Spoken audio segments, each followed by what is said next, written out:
Bismillahirrahmanirrahim. Assalamualaikum warahmatullahi wabarakatuh. Alhamdulillahilladzi bini'matihi tatimmus shalihat. Asyhadu an la ilaha illallah wa asyhadu anna Muhammadan abduhu wa rasuluh. Allahumma salli wa sallim wa barik ala sayyidina Muhammad wa ala alihi. Para sahabat yang disayang oleh Allah Subhanahu wa taala, segenap mahasiswa mahasiswi idaku, insyaallah di materi yang kedua ini kita akan belajar tentang materi daku metode tentang keutamaan sholat, baik sholat berjamaah ya maupun sholat dengan tepat waktu. Di pertemuan sebelumnya kita sudah membahas tentang muqaddimah daku metode. Kita mengenal yang namanya riyadhah, kita mengenal yang namanya segitiga wisata hati.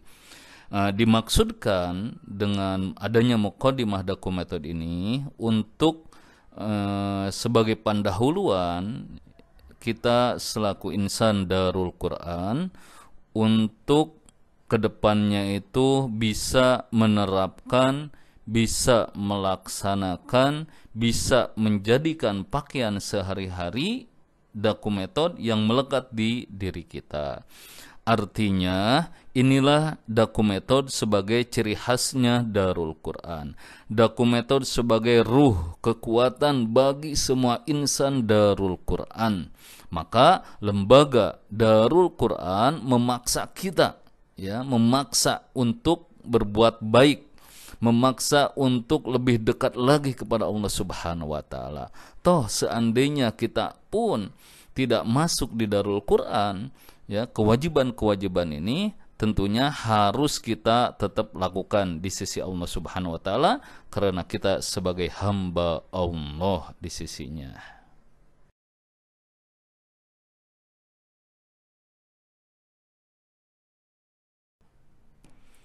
Lalu berikutnya adalah kita akan mengkaji tentang beberapa dalil ya yang menyebutkan betapa banyak keutamaan daripada sholat, khususnya sholat berjamaah.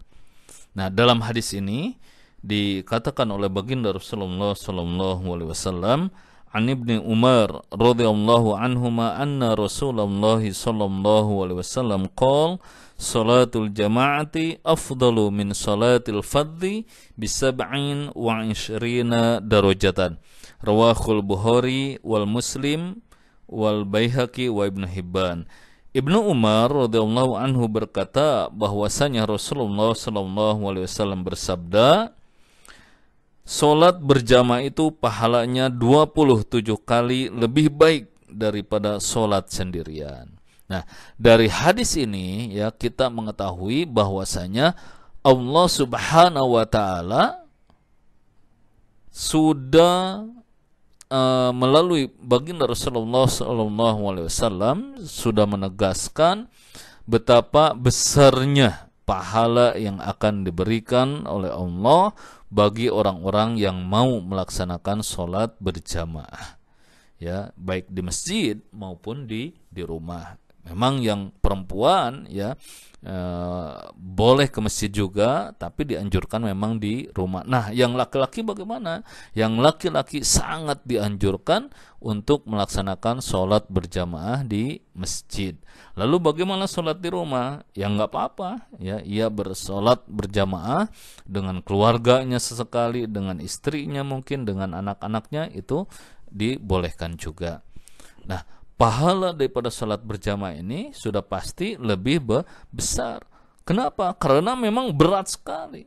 Salah satu perjalanan yang terberat bagi seorang mukmin adalah melangkahkan kakinya untuk berangkat ke masjid melaksanakan sholat berjamaah. Nah, yang lain pun ya dikatakan bahwasanya yang namanya sholat itu adalah amalan ataupun induk, ya, induk dari segala macam amal kebaikan, yang mana sholat ini nanti akan dihisab pertama kali di akhirat oleh Allah Subhanahu wa taala. Ada hadis ya memang dikatakan kalau Rasulullah sallallahu alaihi wasallam, Inna awwala ma yuhasabu bihil abdu yaumal qiyamah min amalihi salatuhu.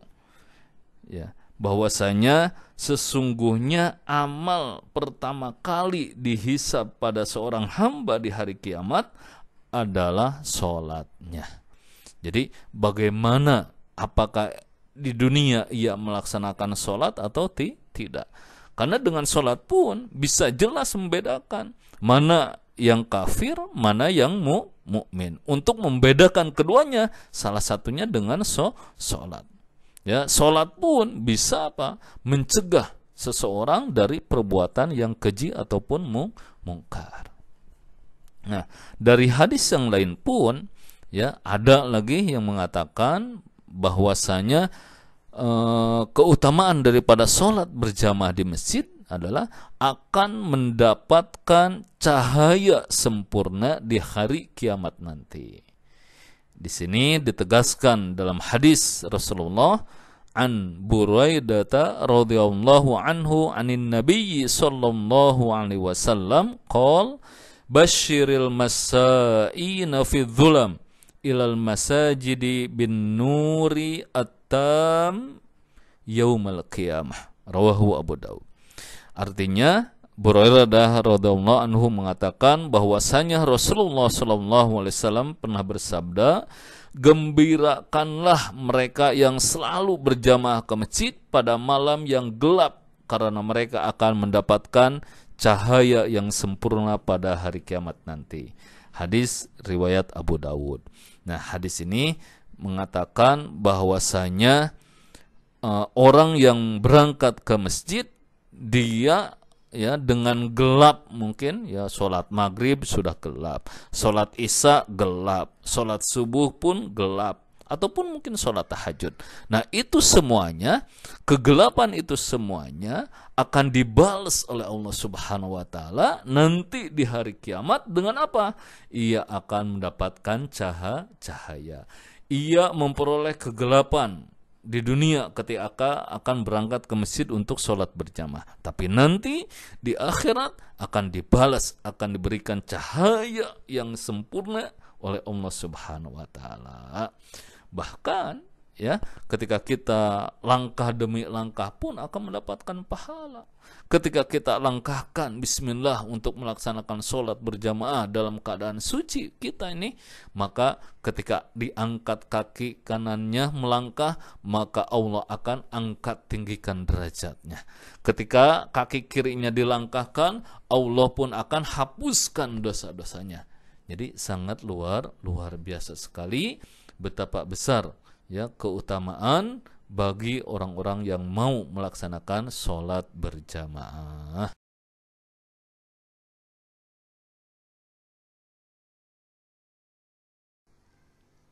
Berikutnya adalah tentang dalil fadilah keutamaan daripada sholat.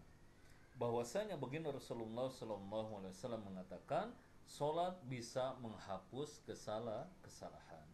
An Abi Hurairah radhiyallahu anhu annahu sami'a Rasulullah sallallahu alaihi wasallam yaqul ara'aytum law anna nahran bi babi ahadikum yaghtasilu fihi kulla yawmin khamsan ma taqulu dzalika yubqi min daranihi qalu la yubqi min daranihi syai'an qala fadzalika mislu salawatil khams yamhullahu biha al-khotoya, rawahul Bukhari wa Muslim.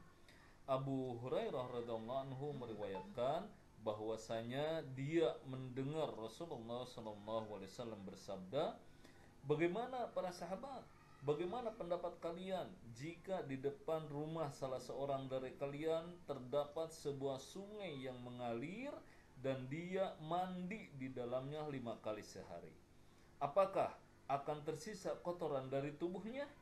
Para sahabat mereka menjawab, tidak akan tersisa kotoran di tubuhnya sedikit pun, wahai Rasulullah. Rasulullah pun bersabda, begitulah perumpamaan sholat 5 waktu. Dengannya Allah akan mengampuni dosa-dosa. Nah, dari sini jelas betul bahwasanya Sholat bisa menggugurkan dosa. Sholat bisa menghapuskan kesalahan-kesalahan seorang hamba. Tadi dijelaskan dengan jentrek sekali bahwasanya ketika diumpamakan di depan rumah kita ini ada sungai yang mengalir, airnya pun jernih, kemudian kita mandi 5 kali sehari di sungai itu, maka tentunya badan kita tidak akan ada kotoran yang melekat. Nah, ini diumpamakan seperti orang yang melaksanakan sholat 5 waktu. Ketika ia ada kesalahan, ketika ia berbuat dosa, kemudian ia melaksanakan sholat di antara 5 waktu tadi, maka itu akan menghapuskan dosa-dosanya. Tentunya sholat yang niat lillahi ta'ala. Nah, bahkan ya pernah baginda Rasulullah SAW pun saat itu beliau pernah berjalan-jalan dengan sahabatnya, salah satunya itu dengan Abu Dzar. Baginda Rasulullah SAW keluar rumah ketika musim dingin saat itu.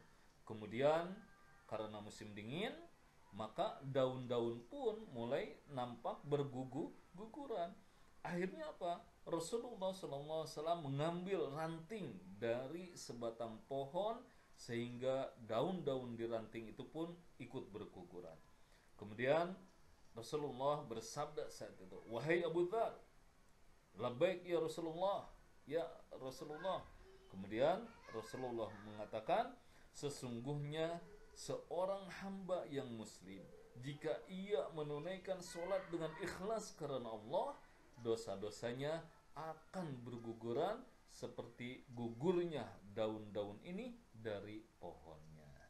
Nah, jadi baginda Rasulullah memberikan gambaran, mencontohkan ketika tadi ketika daun-daun ya yang rontok, yang berguguran dari sebatang pohon di musim gugur, ya ia gerakan daun-daunnya berjatuhan, pun dosa-dosa seorang hamba akan hilang, akan terhapus dosa-dosanya dengan cara mengerjakan sholat 5 waktu. Jadi hematnya kita untuk senantiasa bisa menjadi hamba-hamba yang menjaga sholat wajib kita. Karena ini tentunya pahalanya jelas sekali, bisa menghapus dosa, bisa menggugurkan dosa-dosa kita.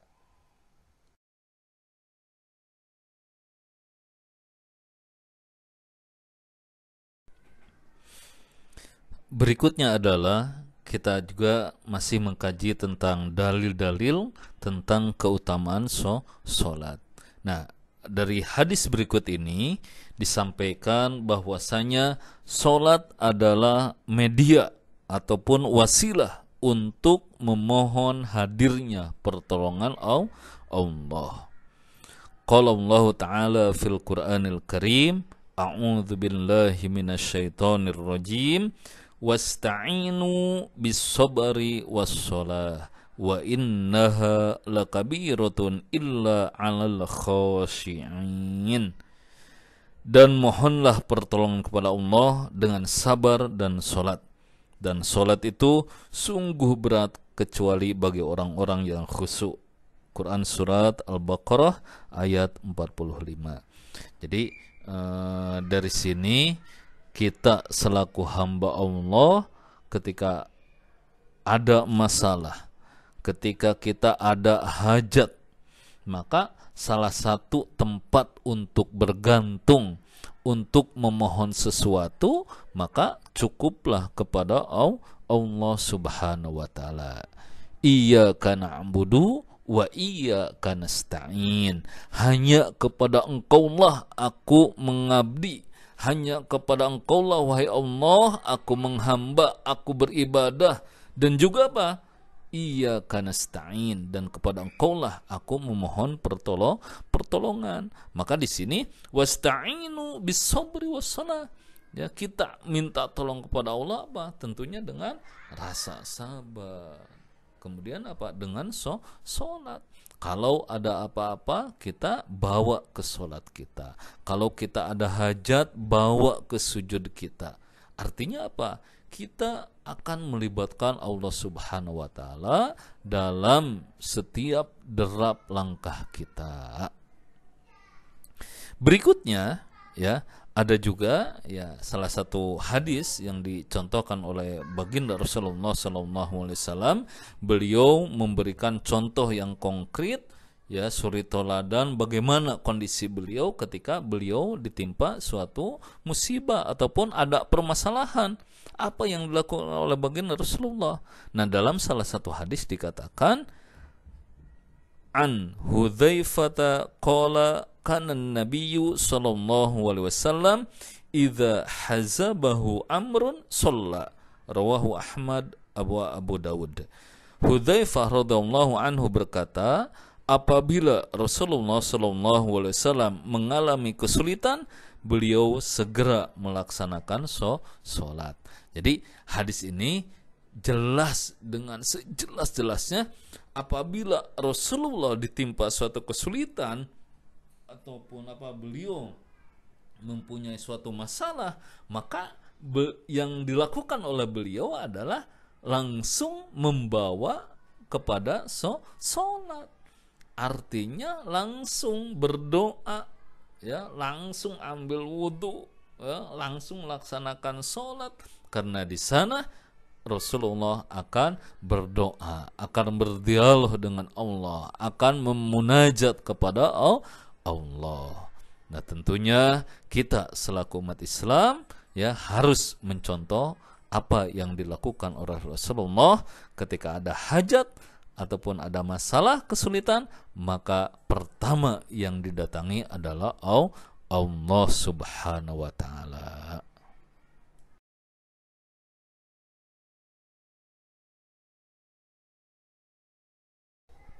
Lalu berikutnya adalah masih berbicara tentang keutamaan daripada sholat. Dengan sholat bisa menjadi pengundang datangnya rezeki dan kehidupan yang penuh berkah.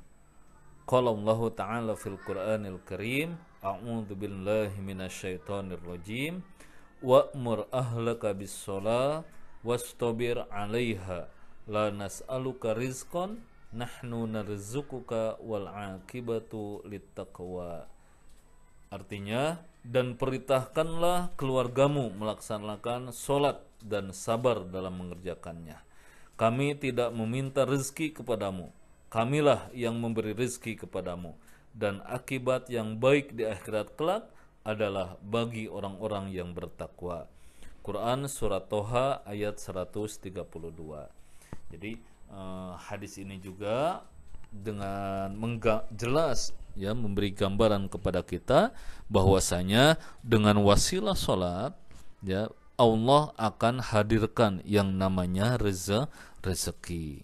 Dan pastinya, ya, saya juga pernah didatangi, ya, beberapa jamaah yang memang mau konsultasi datang ke Darul Quran.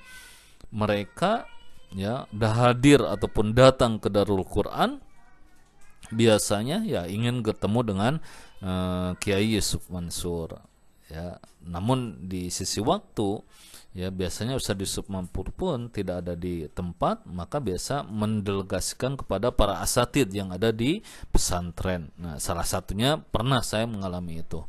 Nah, orang-orang yang hadir, orang-orang yang datang ke pesantren saat itu adalah mungkin dengan masalah jodohnya, dengan masalah bisnis, usahanya yang bangkrut, ataupun mungkin tidak mempunyai keturunan, ataupun dalam masalah jodoh, ya. Pokoknya masalah-masalah tersebut biasanya yang pertama kali kita tanyakan adalah tentang sholat. Bagaimana sholatnya ibu? Bagaimana sholatnya bapak? Bagaimana sholatnya mas? Ya, apakah sholatnya dilaksanakan atau tidak? Apakah sholatnya bolong-bolong atau tidak? Sudah pas belum sholatnya? Jadi artinya di sini Nah, mayoritas ketika ditanya itu orang yang bangkrut, bisnisnya ambruk, kemudian jodohnya pun sulit, mungkin sulit untuk mendapatkan momongan dan sebagainya. Nah, ketika ditanya tentang sholat, ya mereka itu ya hampir jawabannya itu apa? Mereka lalai akan sholatnya. Bukan hanya lalai tidak tepat waktu melaksanakan sholat, bahkan sampai bolong, artinya meninggalkan. Bagaimana kita akan mendapatkan sesuatu rezeki dari Allah, toh kita pun lalai akan perintah Allah, pastinya Allah pun akan cemburu. Maka salah satu cara, ya, salah satu kiat tip untuk menghadirkan rezekinya Allah yaitu dengan sholat, menjalankan kewajibannya, menghidupkan kewajibannya. Dan tentunya nanti di akhirat kelak, ya, akibatnya apa?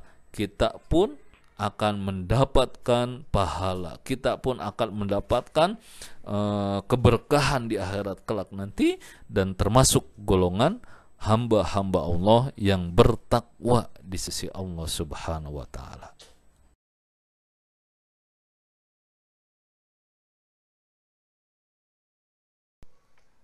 Berbicara tentang fadilah keutamaan sholat berjamaah, ya, ada satu lagi yang memang tidak kalah pentingnya untuk kita bahas kali ini. Apa itu? Yaitu sholat berjamaah tepat waktu. Sholat di awal waktu, on time, bukan sholat pada waktunya.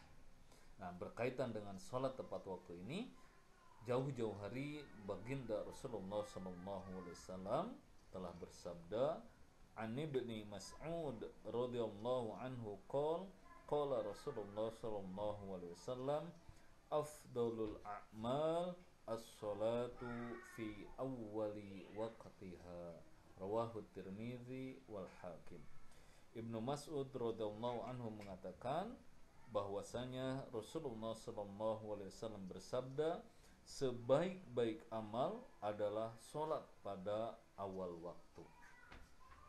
Jadi jelas hadis ini, ya, dengan gamblang mengatakan amalan yang paling utama, amalan yang disukai oleh Allah, yang dicintai oleh Rasulullah SAW, salah satunya adalah sholat di awal waktu, sholat berjamaah di awal waktu.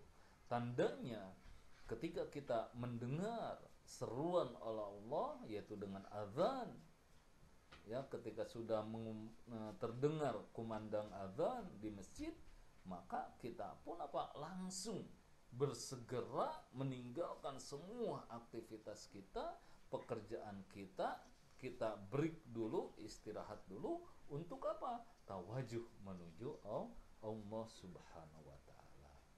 Nah, yang sering kejadian adalah, yang sering menjadi kelalaian kita adalah kita sering mengakhirkan sholat, sering melalaikan waktu sholat.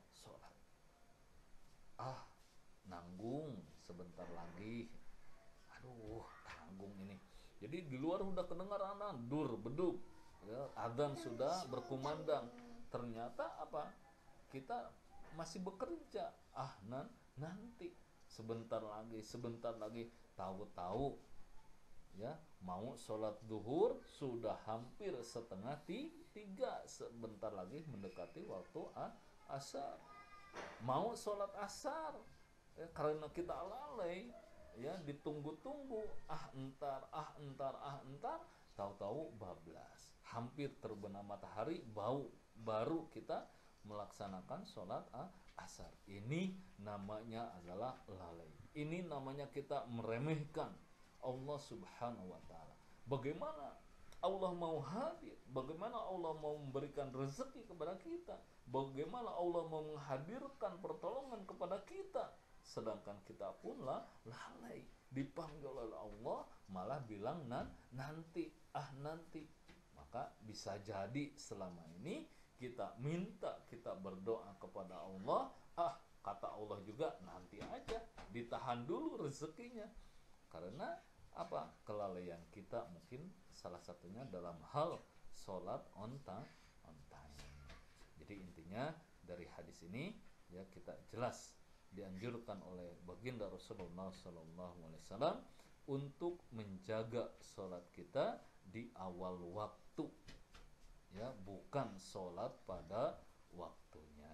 Terlebih lagi kalau sholat tersebut dilakukan di masjid, dilakukan secara berjamaah, tentunya Allah akan bangga, Rasulullah SAW akan bangga kepada kita semuanya.